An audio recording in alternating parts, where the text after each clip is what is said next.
मंत्री फॉर्च्यूनर पे चढ़ रहा है और लोग 9 पे। लोग मेहनत करते अपना घर बनाते हैं और हर एक साल बाढ़ आती है और तोड़ देती है, और फिर भी सरकार 2500 से लेकर 3000 की योजना पे अटकी हुई है। फसल बचेगा नहीं, आदमी रहेगा नहीं, तो वंदे भारत पे चढ़ेगा कौन? देखिए, बिहार को गंगा रिवर 2 भागों में डिवाइड कर, नॉर्थ बिहार और साउथ बिहार।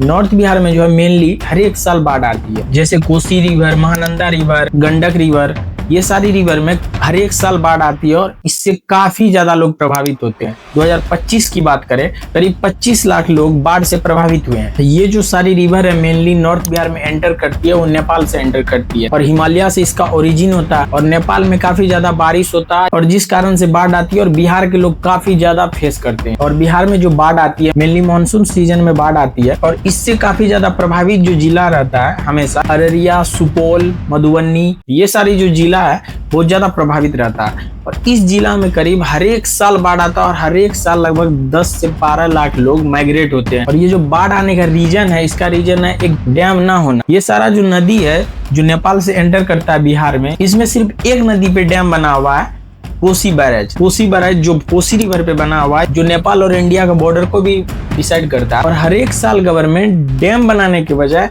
लोगों को रुपया बांट देती है।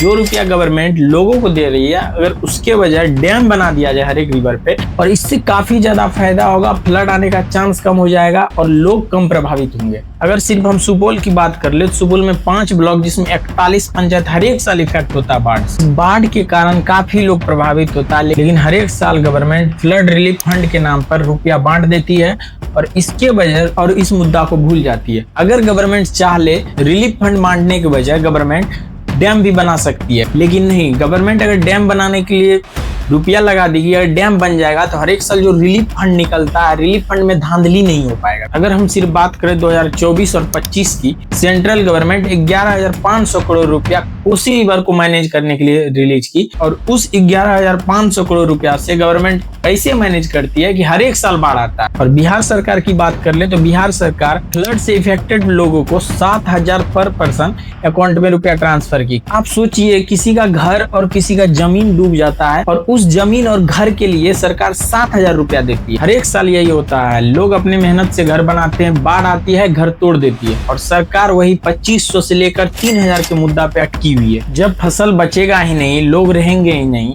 तो फिर 2500 और 3000 वाली योजना किसके लिए? खेती-बाड़ी करते हैं भैया? हम गिरहती कर नौकरी चाकरी ना, सब लोग खेती करते हैं। हाँ, बाल बच्चा गिरहती। खेती बाबू कहाँ थी? सब ढह गया, अब आगे का भगवान है। सबसे पहले तो सरकार की जिम्मेवारी होना चाहिए कि लोगों को बचाया जाए और कैसे डैम बनाया जाए जिससे लोग बचे, लेकिन नहीं, हर एक साल वही हाल होता है। और बाढ़ आती है, लोग इफेक्टेड होते हैं, सरकार रिलीफ फंड रिलीज करती है और 5,000, 6,000, 7,000 पे अटक जाती है, और वही फिर अगले साल भी होता है। सरकार 11,500 करोड़ कोसी रिवर को मैनेज करने के लिए रिलीज कर देती है, लेकिन डैम बनाने के लिए कोई भी रुपया रिलीज नहीं करती। और सुपौल और मधुबनी साइड के जो सांसद महोदय हैं, मैं उनसे पूछता हूँ कि आप जो रेल मिनिस्टर से, सेंट्रल गवर्नमेंट से रेल विस्तारित करने के लिए आग्रह करते हैं, रेल देने के लिए आग्रह करते हैं, क्या आप डैम बनवाने के लिए सेंट्रल गवर्नमेंट से आग्रह नहीं कर सकते हैं? लेकिन नहीं, क्योंकि रिलीफ फंड रिलीज होता है, रिलीफ फंड में घोटाला होता है, और हर एक साल वही है, अगर डैम बन जाएगी, फ्लड आएगी नहीं, तो फिर रिलीफ फंड रिलीज होगा नहीं, और रिलीफ फंड रिलीज होगा नहीं तो फिर धांधली होगा कैसे? गवर्नमेंट से भी आग्रह है कि आप डैम जल्दी से जल्दी बनवाए, क्योंकि हर एक साल वही है,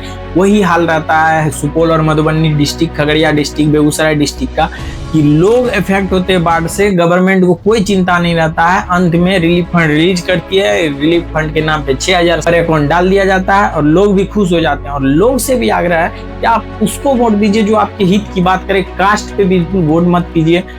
आप समझिए, आपका एक वोट का मत बहुत ज्यादा। सांसद महोदय, बाढ़ के कारण फसल बर्बादी हो जाएगी, लोग रहेंगे नहीं, तो आपके ट्रेन पे चढ़ेगा कौन? इसीलिए फ्लड्स बचाने के लिए काम कीजिए, वो रिलीफ फंड नहीं चाहिए लोगों को।